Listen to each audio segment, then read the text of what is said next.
Lenda parábola de trisal não informado. Até meu melhor amigo, em quem eu confiava e que partilhava do pão comigo, voltou-se contra mim. Salmos 41, versículo 9. A regra que caberia antes ensinar é escolher o leque de nossas amizades com bastante cuidado para jamais começarmos a amar alguém que corremos o risco de um dia odiar. Cícero, em Lélio ou a Amizade. Na viatura, a esposa do pastor gritou aos quatro ventos o porquê da cena violenta que protagonizou.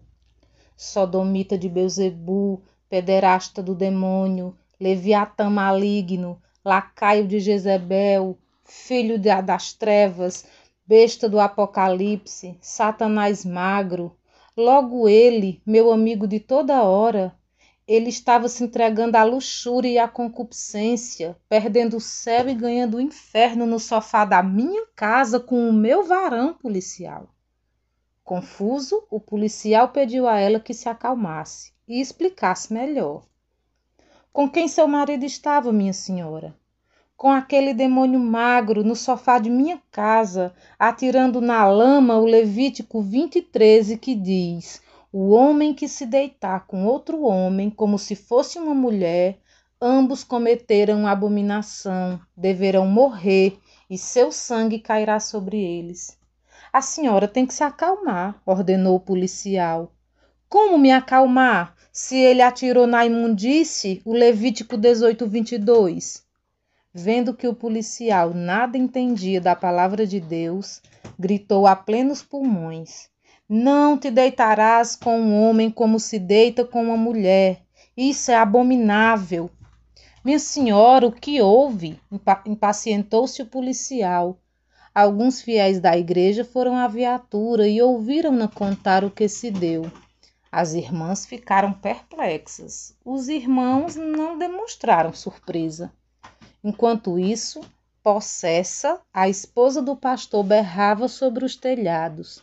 Sodomita do demônio, meia dos infernos, cobra do jardim do Éden, Judas da meia-noite, Caim destruidor de irmãos, serpente da concupiscência, servo de Satanás, um dia eu te pego, maldito.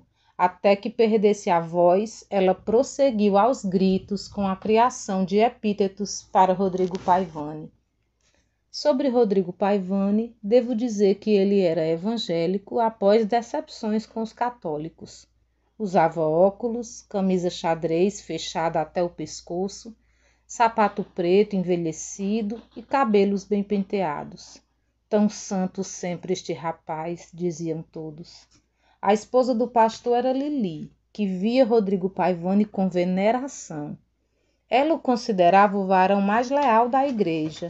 Se todos fossem iguais a ele, não precisaria defender o rebanho do marido com jejum, oração e joelhos arruinados. Quanto a Rodrigo Paivani, ele estudava, trabalhava e ia para a igreja. Jactava-se de que nunca havia se apaixonado por ninguém. Passionalidades eram perda de tempo e solidão uma dádiva.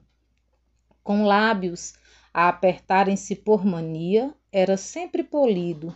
Em casa era exemplar. No trabalho agia com a humildade de uma pomba e a prudência de uma serpente. Na igreja era a personificação da santidade. Lili tornou Rodrigo Paivani frequentador assíduo de sua casa. Era com ele que resolvia as pendências e querelas da igreja. O pastor se incomodava com a amizade que a esposa devotava ao rapaz. Eles pareciam duas amigas unidas a favor da igreja e contra a falta de moral e bons costumes do mundo. Era irreprochável o comportamento do rapaz.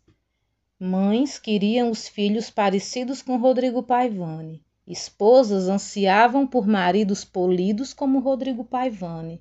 Colegas de trabalho sonhavam com Rodrigo Paivani. Lili o admirava mais. Só não o colocava em altar porque ele não aceitaria.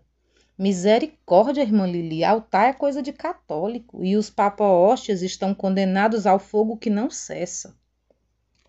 Era uma manhã de escola dominical. O pastor queixou-se de estar indisposto e pediu a Lili que fosse sozinha com os 7 filhos. À noite, se melhorasse, iria para o culto. Um dos fiéis prontificou-se de substituí-lo na pregação. Preocupada com o marido, deu-lhe medicamento. Ele ficou a descansar e ela foi com as 7 crianças para o templo. Era uma Branca de Neve enérgica com a Bíblia nas mãos. Naquele dia, Rodrigo Paivani havia feito viagem para um congresso de educação.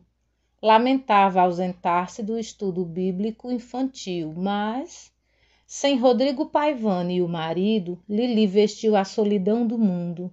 Foi desafiador sobreviver à escola dominical sem eles. Acontece que a filha menor de Lili sofreu queda e corte de lavar de sangue o átrio da igreja. A mãe juntou as crianças e arrastou-as para casa. A menor estava desmaia, não desmaia. Lili morava, felizmente, perto do templo.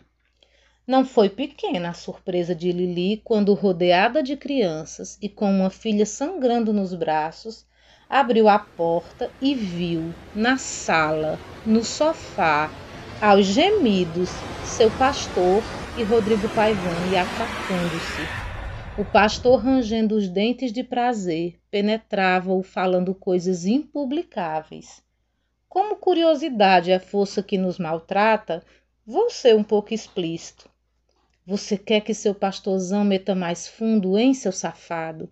Grunhiu o esposo de Lili. Ela atirou o primeiro vaso que lhe veio à mão. Rodrigo Paivani banhou-se de sangue. O pastor procurou se esconder para que as crianças não lhe vissem sem roupa. Não deu tempo. Lili quebrou uma cadeira na cabeça dele, que desmaiou mais despido do que Adão no Éden. Ninguém sabe como Lili foi à cozinha com tanta rapidez. Ela voltou com um cabo de vassoura e a pancadaria começou. Rodrigo Paivani, saltitando nas colinas como um gamo, levou vassourada em todas as partes do corpo. Açoitando-lhe sempre, ela correu pela sala aos gritos. Rancores e ódios e ameaças deslizaram na cena. Você vai levar madeira para aprender a não se meter com a serva de Deus, seu maldito. Beuzebu, sodomita, Satanás. A vizinhança ouviu os gritos. Também viu Rodrigo Paivani correr, aos berros, pedindo clemência em nome de Cristo para a serva do Senhor arrefecer a mão. Cega e obstinada, ela correu atrás do varão dissimulado e sonso às vassouradas, quando ele tentou fugir. Vizinhos filmaram as nádegas brancas e magras dele, a esposa traída, massacrando o santo e irreprochável rapaz, que não se fez de rogado e foi mais veloz do que corredores quenianos, virou vídeo de milhões de celulares. Viralizou. Lili teve a força com que segurava a arma de improviso muito elogiada. Pancada para uma vida inteira, Rodrigo Paivani levou em 10 minutos. Só não apanhou mais porque, com o alarido, a polícia apareceu. A mulher foi resguardada na viatura e Rodrigo Paivani, nu, escafedeu-se na primeira esquina. Com o escândalo, foi descoberto que Rodrigo Paivani assediava os irmãos casados e solteiros da igreja. Alguns se deixaram seduzir, outros tentaram denunciar. O pastor, porém, não queria desagradar seu amante, cujo maior talento era realizar fetiches e baixezas sexuais que constrangeriam cineastas e atores do ramo pornográfico. Convencionou-se dizer na igreja de Lili que se alguém era santo, o era como o sonso Rodrigo Paivani, a besta feroz de Sodoma e Gomorra, que perseguiu os varões de uma igreja inteira, mas não aguentou ser perseguido pelo cabo de vassoura da esposa do pastor. O vídeo de Rodrigo Paivani a correr, com nádegas expostas e todo machucado, para aprender com quantas pancadas se faz a força de uma esposa traída, está no celular de muitos fiéis até hoje. Depois de ser expulso do rol de membros da igreja, ser acusado de corrupções no trabalho, ser processado por publicar textos de outras pessoas com seu nome e até envolver-se sexualmente com gente de status para alcançar seus objetivos acadêmicos, dizem que Rodrigo Paivani, o maquiavélico perseguidor de 1000 varões, foi viver na capital. Não há frequentador de sauna que não o conheça pelo toque. Lá ele pôde finalmente ser feliz. Quanto a Lili, mesmo vendo seu pastor chorar segurando-a pelos joelhos, ela não lhe perdoou a traição. Expulsou o sirigaito de casa, exigiu pensão para as crianças e pediu divórcio. A advogada que a auxiliou nos trâmites da separação, atenciosa que era, fez-lhe repensar o mundo. Lili saiu da igreja, retomou a vida universitária e tornou-se uma mulher emancipada. A despeito dos julgamentos, apaixonou-se pela advogada, casou-se com ela e foi transgressora para sempre.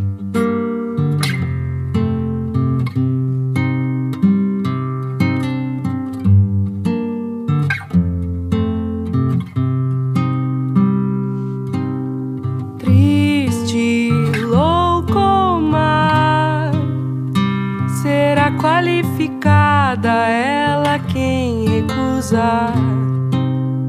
Segue receita tal, a receita cultural do marido, da família, cuida da rotina. Só mesmo rejeita bem conhecida receita. Quem não sem dores aceita que tudo deve mudar. Que um homem não te define, sua casa não te define, sua carne não te define, você é seu próprio lar. Um homem não te define, sua casa não te define, sua carne não te define, você é seu próprio lar. Ela desatinou, desatou, nós vai viver só. Ela desatinou.